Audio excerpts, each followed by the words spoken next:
Hello guys, সবাই কেমন আছেন? আশা করি সবাই খুবই ভালো আছে। আজকে আমরা একটি খুবই ইন্টারেস্টিং মুভি এক্সপ্লেইন করতে চলেছি। মুভিটির নাম হচ্ছে র্যাম্পেজ। এই মুভিটি এক্সপ্লেইন করার কারণ হচ্ছে গুগল ইউজাররা 80% এই মুভিকে লাইক করেছে। এটি একটি অসাধারণ অ্যাকশন অ্যাডভেঞ্চার মুভি, তাই আশা করি এই মুভিটি আপনাদের ভালো লাগবে।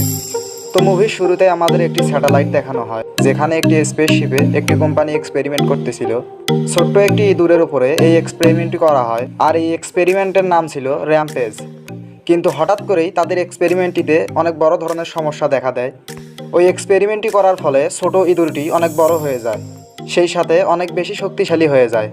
ইঁদুরটি সেখানকার সব কিছুই ভেঙে চুরে তছনছ করে দেয়, এমনকি ওই ইঁদুরটা সেখানে থাকা সকল সায়েন্টিস্টকে মেরে ফেলে। কিন্তু সৌভাগ্যবশত একজন সায়েন্টিস্ট বেঁচে যায়, আর সে সাথে সাথে তার কোম্পানির মালিককে ফোন দেয়। আর এই কোম্পানির মালিকের নাম হচ্ছে ক্লেয়ার। আর সে ক্লেয়ারকে বলে, আমাদের এক্সপেরিমেন্ট ফেল হয়ে গিয়েছে, আর এখানে থাকা সকল সায়েন্টিস্ট মারা গিয়েছে, এখন শুধুমাত্র আমি বেঁচে আছি, আর আপনি এই দরজা খোলার ব্যবস্থা করুন। কিন্তু এই কোম্পানির মালিক লেয়ার অনেক খারাপ মানুষ ছিল, তাই সে এই সায়েন্টিস্টকে বলে, আমি দরজা খুলে দেব, কিন্তু একটা শর্ত আছে। সেটা হলো, যে এক্সপেরিমেন্টের ওপর স্যাম্পল চলছিল, তোমাকে সেখান থেকে কিছু স্যাম্পল নিয়ে আসতে হবে। আর সায়েন্টিস্ট তখন কোনো উপায় না পেয়ে ওই স্যাম্পলের কাছে চলে যায়, আর কয়েকটি স্যাম্পল নিয়ে ক্যাপসুলের দরজার কাছে চলে আসে, মানে তার স্পেসশিপের দরজার কাছে চলে আসে। আর ক্লেয়ার তখন তার স্পেসশিপের দরজা খুলে দেয়। এরপর সায়েন্টিস্ট সেখান থেকে বেরিয়ে আসে। আর এদিকে ওই দুটি সায়েন্টিস্টের উপর আক্রমণ করার অনেক চেষ্টা করে, কিন্তু তার আগে সায়েন্টিস্ট ওই স্পেসশিপের দরজা লাগিয়ে দেয়, আর ইঁদুরটি ওই স্পেসশিপের দরজাটি ভেঙে ফেলতে ধরে। আর সায়েন্টিস্ট এইদিকে স্পেসশিপের একটি পার্ট খুলে দেয়, আর সে মহাকাশ থেকে পৃথিবীর উদ্দেশ্যে রওনা হয়। আর ওইদিকে দেখা যায় ওই পুরো স্পেসশিপটি ব্লাস্ট হয়ে যায়। আর এদিকে সায়েন্টিস্ট তার ক্যাপসুলে চড়ে কোনোভাবে পৃথিবীর দিকে আসতে ধরে, কিন্তু ওই স্পেসশিপটি যখনই পৃথিবীর অরবিটরে চলে আসে, তখনই ওই স্পেসশিপটি বাস্ট হয়ে যায়। এর ফলে ক্যাপসুলের বিভিন্ন অংশ মহাকাশে পড়তে শুরু করে। আর এর পরের দৃশ্যে আমরা ডেভিস নামে একজনকে দেখতে পাই, যে কিনা ইউএস আর্মিদের মধ্যে স্পেশাল ফোর্সের একজন ছিল, কিন্তু এখন সে বন্য বিভাগ সংস্থার অফিসার। আর তার কাজ হলো এখানকার পশু পাখিদের দেখাশোনা করা এবং তাদেরকে ট্রেনিং দেওয়া। আর ডেভিস এখানে নতুন কর্মকর্তাদেরকে পুরো বনটি ঘুরিয়ে ঘুরিয়ে দেখাচ্ছিল এবং আশেপাশে থাকা গরিলাদের সঙ্গে পরিচয় করিয়ে দিচ্ছিল। আর এখানকার গরিলাগুলোর মধ্যে একটা অদ্ভুত গরিলা ছিল, যার গায়ের রং ছিল সাদা। আর এই গরিলাটির নাম হচ্ছে জর্জ। আর জর্জ যখন অনেক ছোট ছিল, তখন তার মাকে কয়েকজন শিকারীরা মেরে ফেলেছে। এর ফলে জর্জ তখন অনেক একা হয়ে যায়, তাই ছোটবেলা থেকেই ডেভিস তাকে বড় করেছে। আর জর্জ ছিল অনেক বুদ্ধিমান একটি গরিলা, সে ইশারার মাধ্যমে ডেভিসের সঙ্গে কথা বলতে পারে। আর তারা দুজন অনেক ভালো বন্ধু ছিল। ডেভিস এখানে সকলের সঙ্গে পরিচয় করিয়ে দেয়, আর জর্জের অনেক বুদ্ধি দেখে তারা সবাই খুশি হয়। এরপরে রাতের বেলায় আমরা সেই ক্যাপসুলটিকে দেখতে পাই, যে ক্যাপসুলটি ব্লাস্ট হয়েছিল। ক্যাপসুলটি ব্লাস্ট হওয়ার আগেই সায়েন্টিস্ট ওই ক্যাপসুলটির মাঝে 3টি স্যাম্পল নিয়েছিল। আর যেহেতু ক্যাপসুলটি ব্লাস্ট হয়ে গিয়েছে, তাই এই 3টি স্যাম্পলই পৃথিবীর বিভিন্ন অংশতে গিয়ে পড়ে। প্রথম স্যাম্পলটি পড়ে একটি নদীর মধ্যে, যেখানে একটি কুমির এই স্যাম্পলটিকে গিলে ফেলে। দ্বিতীয় স্যাম্পলটি একটি জঙ্গলের মধ্যে পড়ে ফেটে যায়, ফলে স্যাম্পলটির মধ্যে হতে এক ধরনের ভাইরাস বের হতে থাকে। আর সেই সময় সেখানে একটি নেকড়ে চলে আসে, আর নেকড়েটি ওই ভাইরাসে ইনফেক্টেড হয়ে যায়। অন্যদিকে তৃতীয় স্যাম্পলটি জর্জের খুব কাছে গিয়ে পড়ে, এর ফলে জর্জও ওই স্যাম্পলটি খেয়ে নেয়। আর এদিকে সকালবেলা ডেভিড জানতে পারে জর্জ একটি জঙ্গলি ভাল্লুককে মেরে ফেলেছে। আর জনের কাছে এই বিষয়টি অনেক অবাক লাগে, কারণ জর্জ কখনো কোনো প্রাণীকে আঘাত পর্যন্ত করে না, আর সে কিনা আজকে একটি ভাল্লুককে মেরে ফেলেছে। এমনকি এই ভাল্লুকটি তার থেকে অনেক বেশি শক্তিশালী ছিল। ডেভিস দেখে জর্জকে এখানকার অন্য কর্মকর্তারা বন্দি করে রেখেছে, তাই সে জর্জকে দেখার জন্য তার দিকে এগিয়ে যেতে থাকে। আর ডেভিস এখানে লক্ষ্য করে জর্জের আগের তুলনায় চেহারা অনেক বড় হয়ে গিয়েছে। আর সে তখন জর্জকে ইশারায় জিজ্ঞাসা করে সে কেন এই ভাল্লুকটিকে মেরে ফেলেছে। আর জর্জ বলে, আমি অনেক ভয় পেয়ে গিয়েছিলাম। আর জর্জ এখানে ডেভিসের সঙ্গে অনেক ভালোভাবেই কথা বলছিল, কিন্তু হঠাৎ করেই তার আচরণে পরিবর্তন দেখা যায়। সে ঠিক মতো ডেভিসের কথায় কোনো উত্তর দেয় না, তাই ডেভিসের কাছে মনে হয় জর্জ হয়তো অসুস্থ। এর ফলে সঙ্গে সঙ্গে জর্জকে ডক্টরের কাছে নিয়ে যায়, আর সেখানে তাকে একটি খাঁচার মধ্যে বন্দি করে রাখা হয়। আর এদিকে ডেভিস তার টিমকে নিয়ে জঙ্গলে ইনভেস্টিগেশন করার জন্য চলে যায়, কারণ সে জানতে চাইছিল যে এখানে কি ঘটেছে। আর এর কিছুক্ষণ পরে সে সেখানে একটি বক্স খুঁজে পায়, আর এটি ছিল সেই বক্সটি যেটিতে এক্সপেরিমেন্টের স্যাম্পল ছিল। আর ডেভিস তখন ওই বক্সটি তার কাছে রাখে আর সে আবার জর্জের কাছে ফিরে যায়। আর অন্যদিকে আমরা ক্লেয়ারকে দেখতে পাই, যে কিনা সেই এক্সপেরিমেন্ট কোম্পানির মালিক ছিল। এখানে সে তার টিমকে ক্যারির একটি ছবি দেখায়। আসলে ক্যারি হচ্ছে সেই সায়েন্টিস্ট যে স্পেসশিপ থেকে স্যাম্পল নিয়ে আসছিল। ক্যারি স্পেসশিপে করে 3টে স্যাম্পল নিয়ে আসছিল, কিন্তু ওই ক্যাপসুলটি ব্লাস্ট হওয়ার কারণে 3টি স্যাম্পলে দেশের বিভিন্ন স্থানে পড়েছে। আর এই স্যাম্পলটি আমাদের অনেক প্রয়োজনীয় একটি জিনিস, তাই আমরা কিছুতেই এটিকে নষ্ট করে দিতে পারি না। তোমরা যেভাবেই হোক স্যাম্পলটিকে খুঁজে বের করো। এরপর ক্লেয়ারের পুরো টিম স্যাম্পলটি খুঁজতে বেরিয়ে পড়ে। আর পরের দিন সকালে টিভিতে নিউজ দেখানো হয়, যেখানে বলা হচ্ছিল মিসেস ক্লেয়ারের কোম্পানির যে স্পেসশিপটি ছিল সেটি ব্লাস্ট হয়ে গিয়েছে। ফলে তাদের এক্সপেরিমেন্টের ক্যাপসুলগুলি একটি চিড়িয়াখানার মধ্যে পড়ে। এতে করে সেখান থেকে একটি গরিলা পালিয়ে গিয়েছে। এদিকে এই নিউজটি কেট নামের একটি মেয়ে শুনছিল। আর কেট হচ্ছে একজন জেনেটিক ইঞ্জিনিয়ার, আর সে ক্লেয়ার কোম্পানির একজন টিম মেম্বার। আর এখানে সে জানতে পারে তাদের এক্সপেরিমেন্টের 3টি স্যাম্পলের মধ্যে একটি স্যাম্পল বন্য বিভাগ সংস্থার অফিসার ডেভিসের কাছে আছে। তাই সে খোঁজ করতে করতে ডেভিসের কাছে পৌঁছে যায়। আর সে ডেভিসকে বলে, তোমার হাতে যে স্যাম্পলের বক্সটি রয়েছে তা আমাদের কোম্পানির, এই বক্সটি আমাকে ফেরত দিয়ে দাও।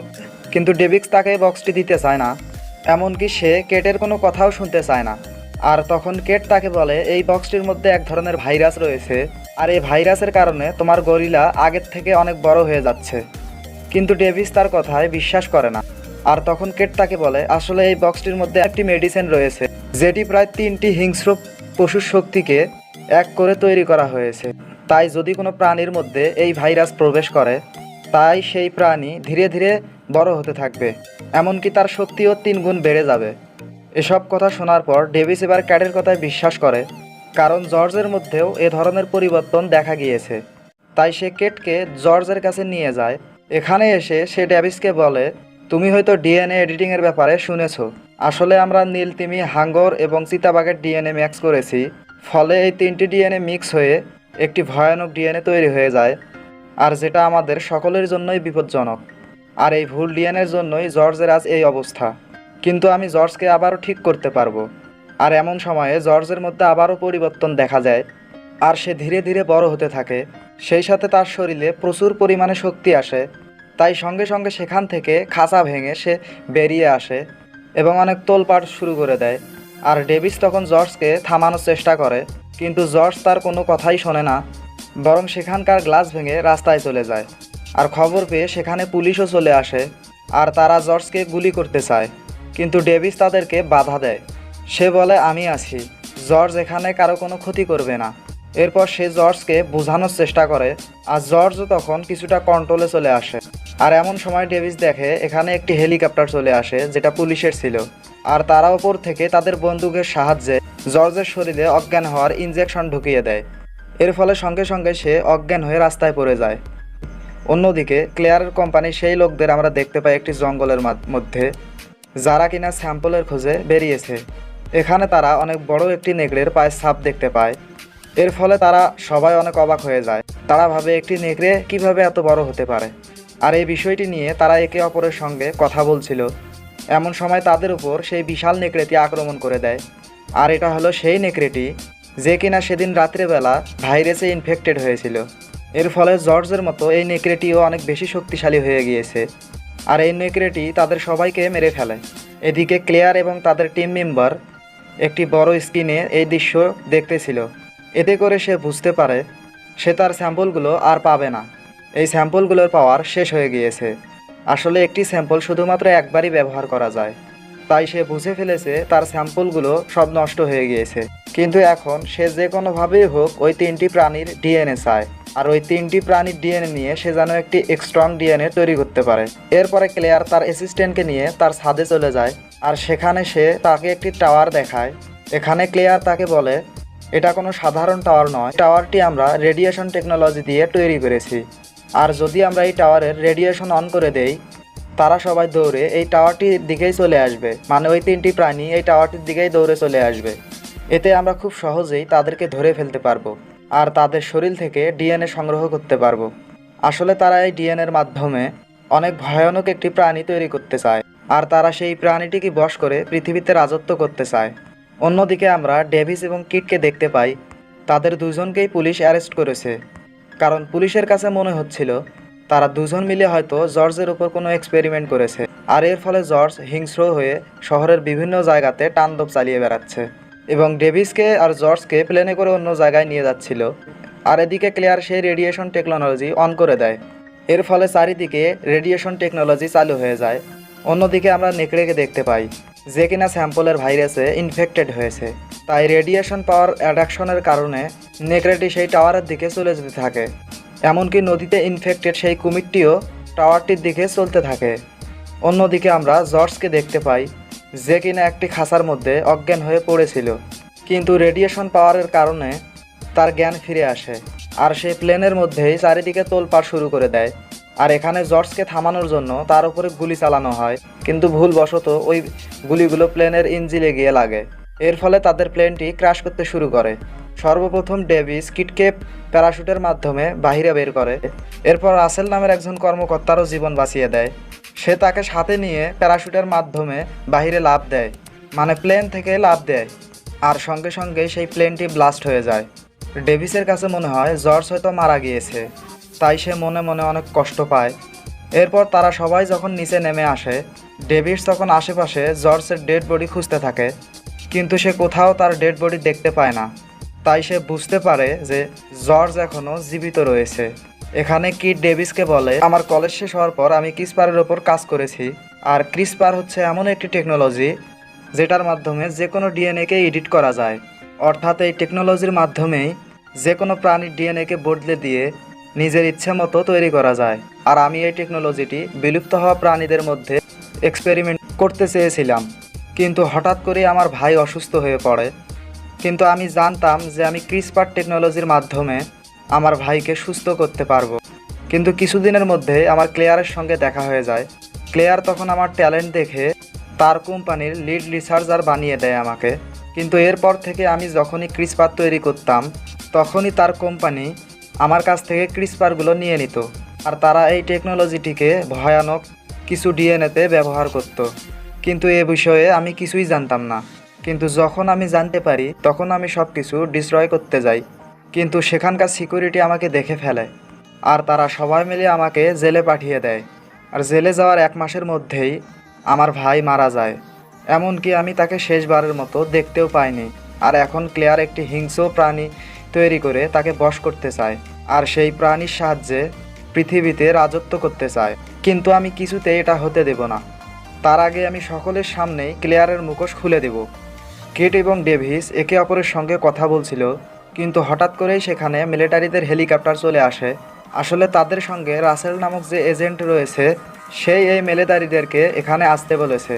এরপরে তারা সবাই মিলে মিলিটারিদের হেলিকপ্টারে প্রবেশ করে, যেখানে সরাসরি সিসিটিভি ফুটেজের একটি ভিডিও চলছে। তারা সেই ভিডিওর মাধ্যমে দেখতে পাচ্ছে জর্জ এবং সেই নেকড়েটি শহরের দিকে যাচ্ছে। আর এই দৃশ্যটা দেখে তারা সবাই অনেক অবাক হয়ে যায়, কিন্তু তারা বুঝতে পারছিল না যে জর্জ এবং নেকড়েটি কী কারণে সেই শহরের দিকে যাচ্ছে। আর তখন কেট তাদের সবাইকে বলে, আমি যখন ক্লেয়ারের কোম্পানিতে কাজ করছিলাম, তখন তারা সবাই মিলে একটি ব্যাড ডিএনএ তৈরি করতেছিল। আর আমার মনে হয় তারা এই ডিএনএটি তৈরি করে ফেলেছে এবং এই ডিএনএটির সাহায্যে রেডিয়েশন পাওয়ার তৈরি করেছে, যেটি ভাইরাসে ইনফেক্টেড প্রাণীদেরকে আকর্ষণ করে। আর এর ফলে সকল প্রাণীরা ওই রেডিয়েশন টাওয়ারের দিকে যাচ্ছে। কিন্তু আমরা চাইলে এই প্রাণীদেরকে আবারও স্বাভাবিক করে তুলতে পারবো, কিন্তু এই কাজটি করার জন্য আমাদের কিছু অ্যান্টিডটের প্রয়োজন, আর যেটা ক্লেয়ারের অফিসে রয়েছে। ডেভিস তখন সেখানে থাকা কর্নেলকে বলে, আপনারা আমাদের দুজনকে একটু সুযোগ দিন, যাতে করে আমরা অ্যান্টিডট সংগ্রহ করে এই প্রাণী তিনটিকে স্বাভাবিক করে তুলতে পারি। আসলে ক্লেয়ারেরও এইটাই প্ল্যান ছিল যে যখন ওই 3টি প্রাণী রেডিয়েশন পাওয়ারের কাছে চলে আসবে, তখন তারা তাদের অ্যান্টিডটের সাহায্যে এই প্রাণীগুলোকে আবারও স্বাভাবিক করে তুলবে, আর সঙ্গে সঙ্গে তাদের শরীর থেকে ডিএনএ সংগ্রহ করবে। এদিকে সেখানে থাকা কর্নেল ডেভিসের কথায় রাজি হয় না, বরং সে তার সৈনিকদেরকে বলে ডেভিস এবং কিটকে ইন্টারোগেশন রুমের মধ্যে বন্দি করে রাখতে, কারণ তাদের কাছে মনে হচ্ছিল ডেভিস এবং কিট অপরাধী। এরপর তাদের দুজনকে বন্দি করার জন্য নিয়ে যাওয়া হচ্ছিল। তখন ডেভিস কোনো উপায় না পেয়ে সবার সঙ্গে ফাইট করা শুরু করে, কারণ সে খুব ভালো করেই জানে যে এই প্রাণীগুলোকে স্বাভাবিক করে না তুলতে পারলে তারা পুরো শহরটিকে ধ্বংস করে দেবে। তাই ডেভিস সেখানে দেরি না করে মিলিটারিদের একটি হেলিকপ্টার চুরি করে। আর এই কাজটি করতে এজেন্ট রাসেল তাদেরকে সাহায্য করেছে। তাই ডেভিস এবং কিট তাকে ধন্যবাদ জানিয়ে দেয়। আর তারা সেই হেলিকপ্টারটিকে নিয়ে সেখান থেকে চলে যায়। কিছুক্ষণের মধ্যেই তারা শহরের ভেতরে চলে আসে। আর তারা দেখতে পায় জর্জ এবং সেই নেকড়েটি ওই রেডিয়েশন টাওয়ারের দিকে যাচ্ছে। আর সেই সাথে তারা পুরো শহরে তোলপাড় সৃষ্টি করে দিয়েছে। এরপরে অন্যদিকে আমরা ওই কুমিরটিকে দেখতে পাই, যে কিনা এখন আরও অনেক বেশি শক্তিশালী হয়ে গিয়েছে। আর সে পানি থেকে বের হয়ে শহরের মধ্যে চলে এসেছে। সেখানে থাকা আর্মিরা কুমিরটিকে গুলি করার চেষ্টা করে, কিন্তু এই গুলিতে তার কিছুই হচ্ছিল না, বরং ওই কুমিরটি তাদের সবাইকে মেরে ফেলতে থাকে। ধীরে ধীরে তাদের শহর একটি মৃত্যুপরীতে পরিণত হতে ধরছিল। আর এদিকে ডেভিস এবং কিট অ্যান্টিডট আনার জন্য ক্লেয়ারদের অফিসে চলে যায়। আর কেট যেহেতু এই অফিসে আগেও কাজ করেছে, তাই সে এখানকার সব কিছু ভালোভাবেই চেনে। ফলে খুব অল্প সময়ের মধ্যে তারা অ্যান্টিডট পেয়ে যায়। এমন সময় সেখানে ক্লেয়ার এবং তার ভাই চলে আসে, যে কিনা তার অ্যাসিস্ট্যান্ট হিসেবে কাজ করে। আর ক্লেয়ারের ভাই তাদের উপর গুলি তাক করে। আর ক্লেয়ার তাদের কাছে সেই অ্যান্টিডটগুলো চায়। আর তারা কোনো উপায় না পেয়ে ক্লেয়ারকে অ্যান্টিডটগুলো দিয়ে দেয়। আর তখন ক্লেয়ার কিটকে জানায় এই অ্যান্টিডটের মাধ্যমে ওই প্রাণীগুলোকে আগের মতো করা যায় না, বরং তাদেরকে শান্ত করা যায়। এরপর ক্লেয়ার ডেভিসকে গুলি করে, আর যেটা সরাসরি ডেভিসের পায়ে গিয়ে লাগে। এরপর কিটকে তার সাথে নিয়ে সে ছাদে চলে যায়, যাতে করে তারা কোনো হেলিকপ্টারের সাহায্যে সেখান থেকে পালাতে পারে। আর তাদের কাছে মনে হচ্ছিল কিট তাদের কোনো কাজে আসতে পারে, তাই তারা ডেভিসকে রেখে কিটকে তাদের সঙ্গে নিয়েছে। আর অন্যদিকে আমরা শহরের পরিস্থিতি দেখতে পাই, যেখানে সেই তিনটি প্রাণী পুরো শহরটিকে ধ্বংস করে দিচ্ছিল।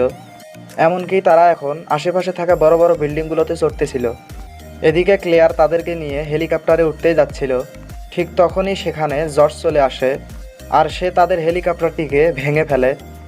আর অন্যদিকে আমরা ডেভিডসকে দেখতে পাই, যে কিনা কোনো মতে কিটের কাছে চলে এসেছে। এখানে সে কিটকে বলে আমাদেরকে যেভাবেই হোক অ্যান্টিডট আবারও জোগাড় করতে হবে, আর তা না হলে সব কিছুই শেষ হয়ে যাবে। আর তখন কিট তাকে বলে আমার কাছে একটি অ্যান্টিডট আছে, যেটা আমি লুকিয়ে রেখেছিলাম। কিট তখন চালাকি করে ক্লেয়ারের ব্যাগে অ্যান্টিডটটি দিয়ে দেয়। আর ক্লেয়ারকে জর্জের দিকে ধাক্কা দেয়। জর্জ তখন ক্লেয়ারকে হাতে উঠিয়ে আস্ত গিলে ফেলে। আর এতে করে অ্যান্টিডট জর্জের ভিতরে ঢুকে যায়। কিন্তু কিট এখানে ডেভিসকে বলে এই অ্যান্টিডটটি কাজ করতে 10 মিনিট সময় লাগবে। আসলে এখানে ডেভিসের প্ল্যান হচ্ছে জর্জ ঠিক হয়ে গেলে জর্জের সাহায্যে কুমির এবং নেকড়েকে হারিয়ে দিতে পারবে। আর এদিকে আমরা ক্লেয়ারের ভাইকে দেখতে পাই, যে কিনা তাদের অফিস থেকে তাদের এক্সপেরিমেন্টের সকল প্রমাণগুলো নিয়ে পালিয়ে যাচ্ছিল, যাতে করে তারা পরবর্তীতে পুলিশের কাছে ধরা না পড়ে। আর ঠিক তখনই সেখানে রাসেল চলে আসে। আর সে ক্লেয়ারের ভাইয়ের কাছ থেকে তাদের এক্সপেরিমেন্টের সকল প্রমাণ নিয়ে নেয়, যাতে করে কিট এবং ডেভিস নির্দোষ প্রমাণিত হয়। এরপরে ক্লেয়ারের ভাই যখনই বাহিরে চলে যায়, ঠিক তখনই তার উপর একটি বিল্ডিং ভেঙে পড়ে। ফলে সেখানেই তার মৃত্যু হয়ে যায়। আর এদিকে আমরা রেডিয়েশন টাওয়ারটিকে দেখতে পাই, যেটাকে ভেঙে ফেলার জন্য তিনটি প্রাণী এটার উপর উঠেছে। এতে করে সেই বিল্ডিংটি ধসে পড়তে থাকে। কিন্তু বিল্ডিংটি ধসে পড়ার আগেই কিট এবং ডেভিস একটি হেলিকপ্টারের সাহায্যে সেই বিল্ডিংটি থেকে বেরিয়ে আসে। আর এর সঙ্গে সঙ্গে ওই বিল্ডিংটি মাটিতে ধসে পড়ে। এর ফলে ওই তিনটি প্রাণী ওই বিল্ডিংটির নিচে চাপা পড়ে যায়। এতে ডেভিস জর্জের জন্য অনেক চিন্তিত হয়ে পড়ে। আর এরপরে হঠাৎ করে ডেভিস দেখে ধ্বংসস্তূপের মধ্য থেকে জর্জ বেরিয়ে আসছে। আর এখন অ্যান্টিডট তার কাজ শুরু করে দিয়েছে। এর ফলে জর্জ ধীরে ধীরে স্বাভাবিক হচ্ছে। আর এর ফলে জর্জ ডেভিসের সঙ্গে কিছুক্ষণের মধ্যেই ইশারার মাধ্যমে কথা বলতে শুরু করে। আর এতে করে ডেভিস বুঝতে পারে জর্জ এখন সুস্থ হয়ে গিয়েছে। আর এমন সময় ধ্বংসস্তূপ থেকে কুমির এবং নেকড়েও বেরিয়ে আসে। আর তাদের মধ্যে কুমির সব থেকে শক্তিশালী ছিল, তাই সে চারিদিকে সমস্ত কিছু আবারও ধ্বংস করতে থাকে। আর জর্জ এতে অনেক রেগে যায়। এরপর সে কুমিরের সঙ্গে লড়াই করে। আর অন্যদিকে আমরা কর্নেলকে দেখতে পাই, যে কিনা তার পুরো টিমকে নিয়ে এই জায়গাটিকে বোম দিয়ে ব্লাস্ট করার সিদ্ধান্ত নিয়েছে, যাতে করে এই প্রাণীগুলো মারা যায়। এরপর আবারও আমরা সেই কুমিরটিকে দেখতে পাই, যে কিনা এখানে নেকড়ের সঙ্গে লড়াই করে নেকড়েটিকে মেরে ফেলেছে। আর এরপরে জর্জ তাকে থামানোর জন্য তার সঙ্গে লড়াই শুরু করে। আর এরপর সে জর্জকে মেরে অজ্ঞান করে দেয়। আর ডেভিস তখন জর্জকে বাঁচানোর জন্য তার হেলিকপ্টারে ওঠে আর উপর থেকে কুমিরটিকে গুলি করতে থাকে। আর কুমিরটি তখন ডেভিসকে মারার জন্য তার দিকে এগিয়ে আসছিল। আর যখনই সে ডেভিসকে মারতেই যাবে, ঠিক তখনই জর্জের জ্ঞান ফিরে আসে, আর সে অনেক বড় একটি রড হাতে নিয়ে কুমিরটির চোখের মধ্যে ঢুকিয়ে দেয়। এর ফলে সঙ্গে সঙ্গে ওই কুমিরটি মারা যায়। আর এদিকে আমরা দেখতে পাই কর্নেল তার পুরো টিমকে নিয়ে সেখানে চলে আসে, কিন্তু তারা এসে দেখে তারা কোনো কিছু করার আগেই জর্জ সব কিছু ঠিক করে দিয়েছে, তাই তারা সেখানে আর ব্লাস্ট করে না। আর এদিকে জর্জ অনেক আঘাত পাওয়ার কারণে সে ধীরে ধীরে অনেক অসুস্থ হয়ে পড়ে, আর এটা দেখতে দেখতে জর্জ মারা যায়। আর এতে ডেভিস অনেক কষ্ট পায়, কারণ জর্জ তার সবথেকে ভালো বন্ধু ছিল। ডেভিস কিছুতে এটা মেনে নিতে পারে না। সে জর্জের কাছে চলে যায় আর তার হাতটি জর্জের হাতের উপর রাখে।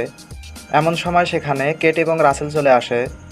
আর এদিকে ডেভিস জর্জের জন্য অনেক কষ্ট পাচ্ছিল, কিন্তু হঠাৎ করেই সে লক্ষ্য করে জর্জের হাত নড়ছে, অর্থাৎ সে মারা যায়নি। তখন ডেভিস জর্জকে বলে, তুমি কি মারা যাওয়ার অভিনয় করছো? তুমি এটা আমাকে পরীক্ষা করার জন্য করেছো, তাই না? এ কথা শুনে জর্জ হাসতে হাসতে তার চোখ খোলে, আর সে সেখানে উঠে দাঁড়ায়। এরপর সে ডেভিসকে জিজ্ঞাসা করে, তুমি যখন বুঝতে পেরেছো যে আমি মারা গিয়েছি, তখন তুমি আমার জন্য কাঁদছিলে, তাই না? কোথায়? আমি তো কাঁদছিলাম না। তুমি মনে হয় ভুল দেখেছো। এদিকে তাদের বন্ধুত্ব দেখে কেট এবং রাসেল হাসতে শুরু করে। আর এখানেই এই মুভিটি শেষ হয়ে যায়। আপনারা চাইলে এই চ্যানেলটি সাবস্ক্রাইব করতে পারেন। ধন্যবাদ সবাইকে।